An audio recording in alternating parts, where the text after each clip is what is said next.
Como surgiram as favelas no Brasil? As favelas hoje são um problema habitacional e elas não são de hoje. Na verdade, elas surgiram no final do século XIX no Rio de Janeiro, pelo menos nesse formato que a gente conhece, que são muitas pessoas morando no mesmo morro. E isso se tornou um problema gigantesco, tanto habitacional, quanto de saúde pública, quanto mesmo de segurança. Afinal, é um lugar difícil até mesmo para segurança com a polícia chegar. Só que antes das favelas, havia um outro problema no Rio de Janeiro, que eram os chamados cortiços. Um cortiço nada mais era do que uma casa gigantesca que alugava quartos para as pessoas e você tinha centenas e talvez até mesmo milhares de pessoas vivendo ali. O maior exemplo que a gente vai ter vai ser um cortiço no Rio de Janeiro chamado de Cabeça de Porco. Esse cortiço é famoso, ele é o maior cortiço que já existiu no Brasil, tanto que ele é o cortiço que influencia Aloysio de Azevedo para escrever seu livro O Cortiço, que você com certeza já ouviu falar. E o próprio Cabeça de Porco, ele não é o cortiço do livro, mas ele é citado como sendo um cortiço rival. Para você ter uma ideia do tamanho desse lugar, era uma casa gigantesca em que no seu auge você tinha mais de 4.000 pessoas vivendo ali. E mesmo nos anos finais, quando ele já estava aos poucos sendo interditado e destruído, você tinha 2.000 pessoas morando no mesmo lugar. E isso passou a ser um problema gigantesco pelo seguinte: essas pessoas eram o que na época eram chamados de indesejados, que eram pessoas pobres, pessoas sem dinheiro, que muitas vezes acabavam recorrendo à criminalidade. Então já eram lugares onde você vai ter um pessoal que não é muito bem quisto pela sociedade. Era uma galera pobre que morava ali porque não conseguia morar em nenhum outro lugar. E se a gente for pegar as datas, fica até fácil de você entender. O cortiço Cabeça de Porco, ele foi destruído no ano de 1893. São pouquíssimos anos depois da promulgação da Lei Áurea, quando você vai ter a abolição da escravidão. O que aconteceu com todos esses escravizados do Brasil que agora não tinham mais um emprego ou não sabiam o que fazer da sua vida? É claro, alguns deles vão continuar trabalhando nas fazendas. Em muitos casos vai ser praticamente como se a vida não tivesse mudado. Porém, aqueles que alcançaram a liberdade e saem de suas fazendas, seja no Rio de Janeiro, São Paulo ou outros lugares, eles vão para o centro do Brasil atrás de uma vida melhor, atrás de emprego, ou seja, vão para o Rio de Janeiro. Chegando no Rio de Janeiro, eles vão atrás da moradia mais barata que tem, os cortiços. E se fosse hoje em dia,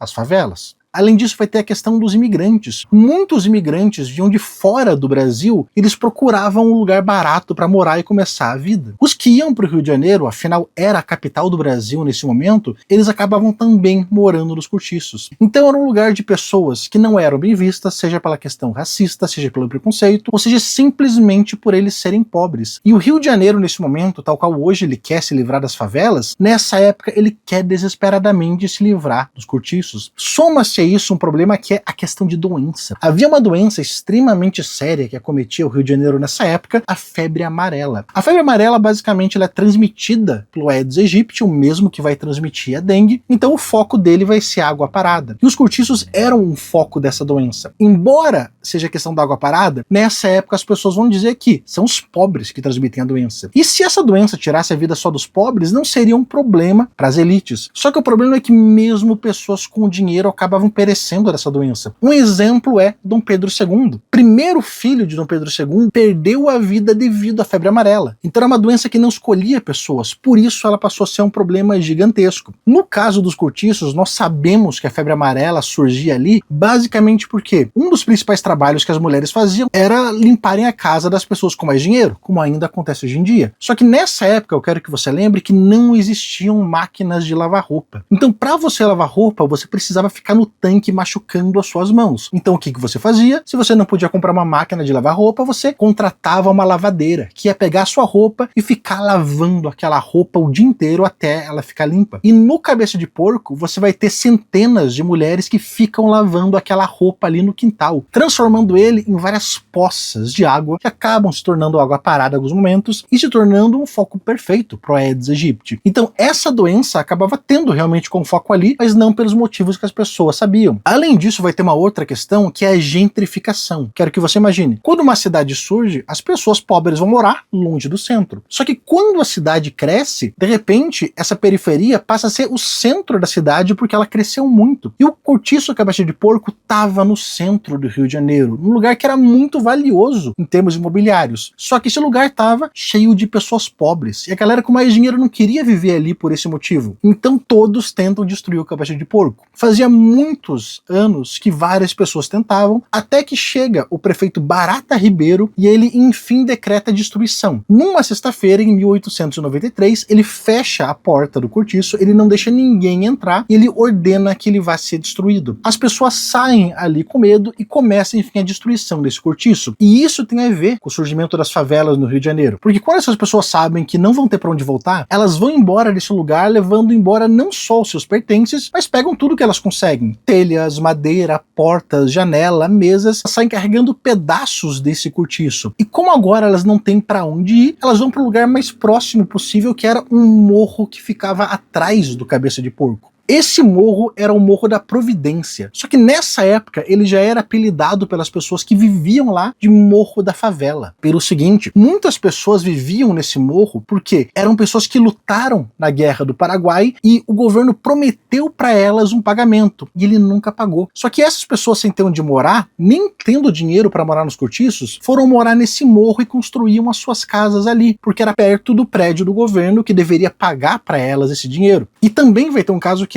muitos soldados do contestado, também precisando do dinheiro que era devido para eles, foram morar ali. Só que algumas dessas pessoas moravam num morro da Bahia que tinha o nome de Morro da Favela, por causa de uma planta, de um arbusto que crescia ali, que tinha o nome de faveleiro. Quando essas pessoas que anteriormente moravam na favela, elas foram morar ali nesse Morro da Providência e passaram a chamar ele de Morro da Favela. Por quê? Lembrava para eles o lugar onde eles moravam, porque um lugar com muita gente pobre vivendo no morro era uma favela. E assim o Cabeça de Porco ele é destruído, os cortiços começam a desaparecer, pelo menos nesse tamanho gigantesco. As habitações de emergência, que nós conhecemos como favelas, vão surgindo nos morros do Rio de Janeiro e vão se tornando um problema cada vez maior, a ponto de ser hoje praticamente um problema sem solução no Rio de Janeiro. E até mesmo em outros lugares do Brasil. Embora essa questão de morro e favela no mesmo lugar é um troço mais ali do Rio de Janeiro, até tem outros lugares, mas não um tamanho tão grande. Eu acho que esse é um exemplo muito grande de como, na impossibilidade de resolver um problema muito grande do Brasil, as pessoas só varrem esse problema para debaixo do tapete e ele acaba sendo um problema ainda maior. Basicamente é isso, espero que você tenha gostado aqui desse vídeo. Faz um tempo que eu não fazia vídeos mais longos aqui pro YouTube, mas eu quero voltar. E como eu fiz um vídeo bastante curto sobre esse assunto, as pessoas gostaram, tô aqui estendendo ele. Se você gostou do vídeo, comenta aqui embaixo para mim, e também se você quiser ver outros assuntos mais expandidos, comenta aqui também. E é claro, todas as referências que eu usei estão aqui embaixo na descrição do vídeo.